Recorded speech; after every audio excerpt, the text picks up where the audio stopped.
च धर्मस्य सर्वधर्म स्वरूपिणे अवतार वरिष्ठाय रामकृष्णाय ते नमः। শ্রী শ্রী রামকৃষ্ণ লীলা প্রসঙ্গ প্রথম ভাগ, পূর্বকথা ও বাল্যজীবন, সাধকভাব ও গুরুভাব পূর্বার্ধ। পূজনীয় স্বামী শারদানন্দজি মহারাজের রচনা। পৃষ্ঠা সংখ্যা 203। ওই সংকল্প কার্যে পরিণত করিবার বন্দোবস্ত। ফাল্গুনের দোল পূর্ণিমায় 1278 সালের দোল পূর্ণিমা 13ই চৈত্র পড়িয়াছিল। ইংরাজি 25শে মার্চ 1872। প্রবন্ধকার। শ্রী চৈতন্যদেব জন্মগ্রহণ করিয়াছিলেন। পুণ্যতোয়া জাহ্নবীতে স্নান করিবার জন্য বঙ্গের সুদূর প্রান্ত হইতে অনেকে ওই দিন কলিকাতায় আগমন করে। শ্রীমতী মাতা ঠাকুরানীর দূর সম্পর্কিয়া কয়েকজন আত্মীয়া রমণী ওই বৎসর ওই জন্য আগমন করিবেন বলিয়া ইতঃপূর্বে স্থির করিয়াছিলেন। তিনি এখন তাহাদিগের সহিত গঙ্গা স্নানে যাইবার অভিপ্রায় প্রকাশ করিলেন। তাহার পিতার অভিমত না হইলে তাহাকে লইয়া যাওয়া যুক্তিযুক্ত নহে ভাবিয়া রমণীরা তাহার পিতা শ্রীযুক্ত রামচন্দ্র মুখোপাধ্যায়কে ওই বিষয়ে জিজ্ঞাসা করিলেন। বুদ্ধিমান পিতা শুনিয়াই বুঝিলেন কন্যা কেন এখন কলিকাতায় যাইতে অভিলাষিনী হইয়াছেন এবং তাহাকে সঙ্গে লইয়া স্বয়ং কলিকাতায় আসিবার জন্য সকল বিষয়ের বন্দোবস্ত করিলেন। নিজ পিতার সহিত শ্রী শ্রী মার পদব্রজে গঙ্গা স্নান করিতে আগমন ও পথিমধ্যে জ্বর। রেল কোম্পানির প্রসাদে সুদূর কাশী বৃন্দাবন কলিকাতার অতি সন্নিকট হইয়াছে, কিন্তু ঠাকুরের জন্মস্থান কামারপুকুর ও জয়রামবাটি উহাতে বঞ্চিত থাকিয়া যে দূরে সেই দূরেই পড়িয়া রহিয়াছে, এখনও ঐরূপ। অতএব তখনকার তো কথাই নাই। তখন বিষ্ণুপুর বা তারকেশ্বর কোনো স্থানেই রেলপথ প্রস্তুত হয় নাই এবং ঘাটালকেও বাষ্পীয় জলযান কলিকাতার সহিত যুক্ত করে নাই। সুতরাং শিবিকা অথবা পদব্রজে গমনাগমন করা ভিন্ন ওই সকল গ্রামের লোকের অন্য উপায় ছিল না, এবং জমিদার প্রভৃতি ধনী লোক ভিন্ন মধ্যবিত্ত গৃহস্থেরা সকলেই শেষোক্ত উপায় অবলম্বন করিতেন। অতএব কন্যা ও সঙ্গীগণ সমভিব্যাহারে শ্রীরামচন্দ্র দূরপথ পদব্রজে অতিবাহিত করিতে লাগিলেন। ধান্যক্ষেত্রের পর ধান্যক্ষেত্র এবং মধ্যে মধ্যে কমলপূর্ণ দীর্ঘিকা নিচয় দেখিতে দেখিতে অশ্বত্থ বট প্রভৃতি বৃক্ষরাজির শীতল ছায়া অনুভব করিতে করিতে তাহারা সকলে প্রথম 2-3 দিন সানন্দে পথ চলিতে লাগিলেন। কিন্তু গন্তব্যস্থলে পৌঁছানো পর্যন্ত ওই আনন্দ রহিল না। পথশ্রমে অনভ্যস্তা কন্যা পথিমধ্যে এক স্থলে দারুণ জ্বরে আক্রান্ত হইয়া শ্রীরামচন্দ্রকে বিশেষ চিন্তান্বিত করিলেন। কন্যার ঐরূপ অবস্থায় অগ্রসর হওয়া অসম্ভব বুঝিয়া তিনি চটিতে আশ্রয় লইয়া অবস্থান করিতে লাগিলেন। পীড়িতাবস্থায় শ্রী শ্রীমার অদ্ভুত দর্শন বিবরণ। পথিমধ্যে এরূপে পীড়িতা হওয়ায় শ্রীমতী মাতা ঠাকুরানীর অন্তঃকরণে কতদূর বেদনা উপস্থিত হইয়াছিল তাহা বলিবার নহে, কিন্তু এক অদ্ভুত দর্শন উপস্থিত হইয়া ওই সময়ে তাহাকে আশ্বস্ত করিয়াছিল।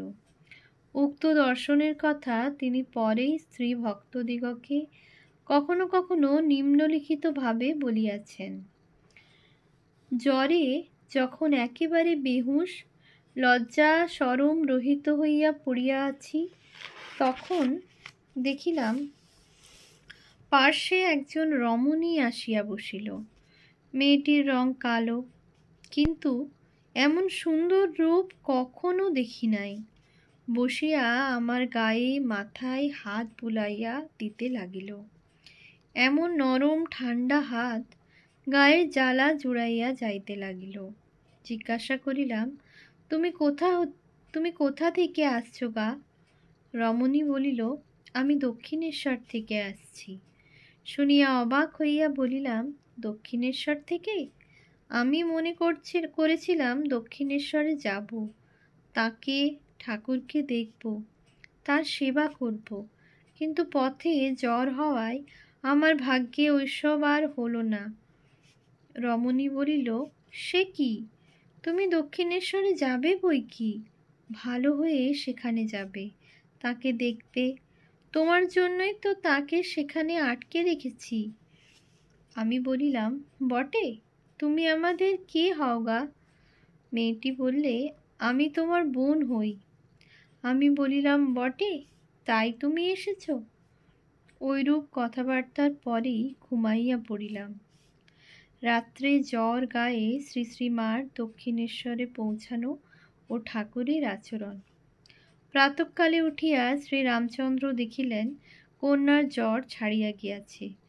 পথিমধ্যে নিরুপায় হইয়া বসিয়া থাকা অপেক্ষা তিনি তাহাকে লইয়া ধীরে ধীরে পথ অতিবাহন করাই শ্রেয় বিবেচনা করিলেন। রাত্রে পূর্বোক্ত দর্শনে উৎসাহিত হইয়া শ্রীমতী মাতা ঠাকুরানী তাহার ওই পরামর্শ সাগ্রহে অনুমোদন করিলেন। কিছু দূর যাইতে না যাইতে একখানি শিবিকাও পাওয়া গেল। তাহার পুনরায় জ্বর আসিল, কিন্তু পূর্ব দিবসের ন্যায় প্রবল বেগে না আসায় তিনি উহার প্রকোপে একেবারে অক্ষম হইয়া পড়িলেন না। ওই বিষয়ে কাহাকেও কিছু বলিলেনও না। ক্রমে পথের শেষ হইল এবং রাত্রি 9টার সময় শ্রী শ্রী মা দক্ষিণেশ্বরে ঠাকুরের সমীপে উপস্থিত হইলেন। ঠাকুর তাহাকে সহসা ঐরূপে রোগাক্রান্তা হইতে আসিতে দেখিয়া বিশেষ উদ্বিগ্ন হইলেন। ঠান্ডা লাগিয়া জ্বর বাড়িবে বলিয়া নিজ গৃহে ভিন্ন শয্যায় তাহার শয়নের বন্দোবস্ত করিয়া দিলেন এবং দুঃখ করিয়া বারংবার বলিতে লাগিলেন, তুমি এতদিনে আসিলে? আর কি আমার সেজবাবু মথুরবাবু আছে যে তোমার যত্ন হবে? ঔষধ পথ্যাদির বিশেষ বন্দোবস্তে 3-4 দিনেই শ্রী শ্রী মাতা ঠাকুরানী আরোগ্য লাভ করিলেন। ওই 3-4 দিন ঠাকুর তাহাকে দিবারাত্র নিজ গৃহে রাখিয়া ঔষধ পথ্যাদি সকল বিষয়ে স্বয়ং তত্ত্বাবধান করিলেন। পরে নহবৎ ঘরে নিজ জননীর নিকটে তাহার থাকিবার বন্দোবস্ত করিয়া দিলেন। ঠাকুরের ঐরূপ আচরণে শ্রী শ্রী মার সানন্দে তথায় অবস্থিতি। চক্ষু কর্ণের বিবাদ মিটিল। পরের কথায় উদিত হইয়া যে সন্দেহ মেঘের ন্যায় বিশ্বাস সূর্যকে আবৃত করিতে উপক্রম করিয়াছিল, ঠাকুরের যত্ন প্রবৃদ্ধ অনুরাগ পবনে তাহা ছিন্ন ভিন্ন হইয়া এখন কোথায় বিলীন হইল। শ্রীমতী মাতা ঠাকুরানী প্রাণে প্রাণে বুঝিলেন ঠাকুর পূর্বে যেমন ছিলেন এখনও তদ্রূপ আছেন। সংসারী মানব না বুঝিয়া তাহার সম্বন্ধে নানা রটনা করিয়াছে। দেবতা দেবতাই আছেন এবং বিস্মৃত হওয়া দূরে থাকুক, তাহার প্রতি পূর্বের ন্যায় সমানভাবে কৃপা পরবশ রহিয়াছেন। অতএব কর্তব্য স্থির হইতে বিলম্ব হইল না। প্রাণের উল্লাসে তিনি নহবতে থাকিয়া দেবতার ও দেবজননীর সেবায় নিযুক্তা হইলেন এবং তাহার পিতা কন্যার আনন্দে আনন্দিত হইয়া কয়েকদিন ওই স্থানে অবস্থানপূর্বক হৃষ্টচিত্তে নিজ গ্রামে প্রত্যাবৃত্ত হইলেন। ঠাকুরের নিজ ব্রহ্মবিজ্ঞানের পরীক্ষা ও পত্নীকে শিক্ষা প্রদান। সন 1274 সালে কামারপুকুরে অবস্থান করিবার কালে শ্রীমতী মাতা ঠাকুরানীর আগমনে ঠাকুরের মনে যে চিন্তা পরম্পরার উদয় হইয়াছিল, তাহা আমরা পাঠককে বলিয়াছি। ব্রহ্মবিজ্ঞানে দৃঢ় প্রতিষ্ঠা লাভ সম্বন্ধীয় আচার্য শ্রীমৎ তোতাপুরীর কথা আলোচনাপূর্বক তিনি ওই কালে নিজ সাধনলব্ধ বিজ্ঞানের পরীক্ষা করিতে এবং পত্নীর প্রতি নিজ কর্তব্য পরিপালনে অগ্রসর হইয়াছিলেন। কিন্তু ওই সময়ে তদুভয় অনুষ্ঠানের আরম্ভ মাত্র করিয়াই তাহাকে কলিকাতায় ফিরিতে হইয়াছিল। শ্রীমতী মাতা ঠাকুরানীকে নিকটে পাইয়া তিনি এখন পুনরায় ওই দুই বিষয়ে মনোনিবেশ করিলেন। ইতঃপূর্বে ঠাকুরের ঐরূপ অনুষ্ঠান না করিবার কারণ। প্রশ্ন উঠিতে পারে, পত্নীকে সঙ্গে লইয়া দক্ষিণেশ্বরে আসিয়া তিনি ইতঃপূর্বেই তো ঐরূপ করিতে পারিতেন, ঐরূপ করেন নাই কেন? উত্তরে বলিতে হয়, সাধারণ মানব ঐরূপ করিত, সন্দেহ নাই। ঠাকুর ওই শ্রেণীভুক্ত ছিলেন না বলিয়া ঐরূপ আচরণ করেন নাই। ঈশ্বরের প্রতি সম্পূর্ণ নির্ভর করিয়া যাহারা জীবনে প্রতিক্ষণ প্রতি কার্য করিতে অভ্যস্ত হইয়াছেন, তাহারা স্বয়ং মতলবাটিয়া কখনো কোনো কার্যে অগ্রসর হন না। আত্মকল্যাণ বা অপরের কল্যাণ সাধন করিতে তাহারা আমাদিগের ন্যায় পরিচ্ছিন্ন ক্ষুদ্র বুদ্ধির সহায়তা না লইয়া শ্রী ভগবানের বিরাট বুদ্ধির সহায়তা ও ইঙ্গিতের প্রতীক্ষা করিয়া থাকেন। সেজন্য স্বেচ্ছায় পরীক্ষা দিতে তাহারা সর্বদা পরাঙ্মুখ হন। কিন্তু বিরাট ইচ্ছার অনুগামী হইয়া চলিতে চলিতে যদি কখনো পরীক্ষা দিবার কাল স্বতঃ উপস্থিত হয়, তবে তাহারা ওই পরীক্ষা প্রদানের জন্য সানন্দে অগ্রসর হন। ঠাকুর স্বেচ্ছায় আপন ব্রহ্মবিজ্ঞানের গভীরতা পরীক্ষা করিতে অগ্রসর হয় নাই।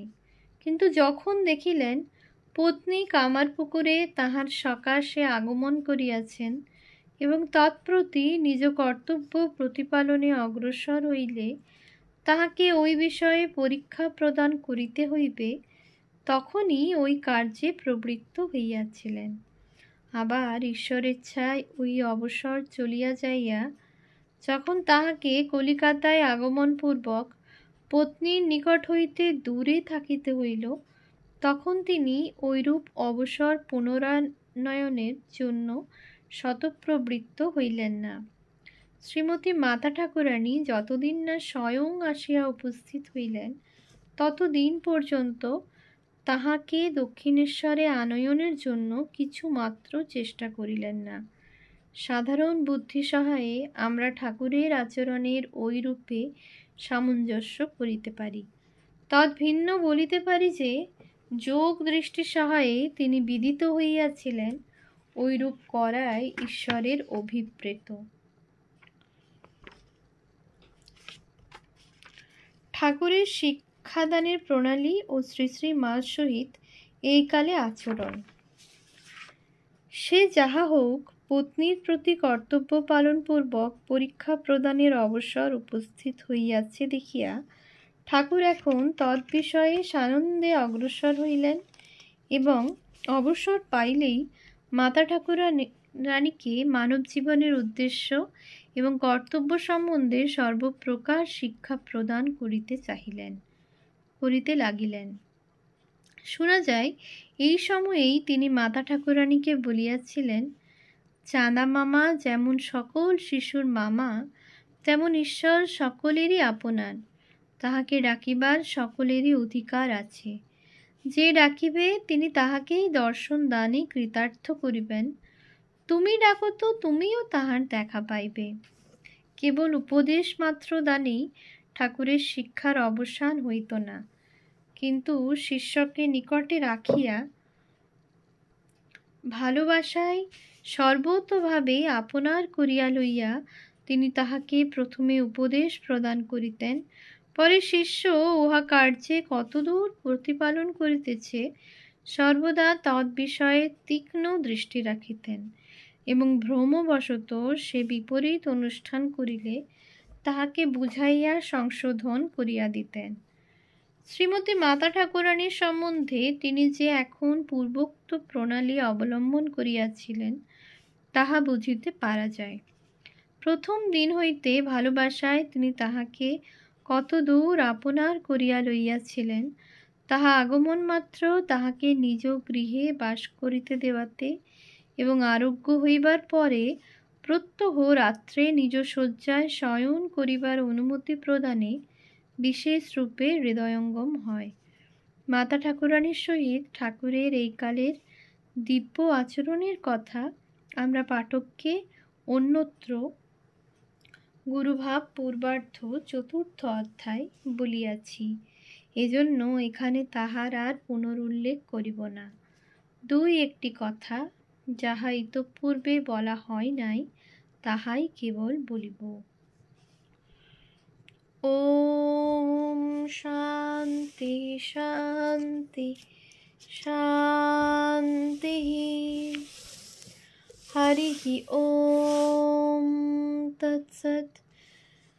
শ্রীরামকৃষ্ণার্পণমস্তু।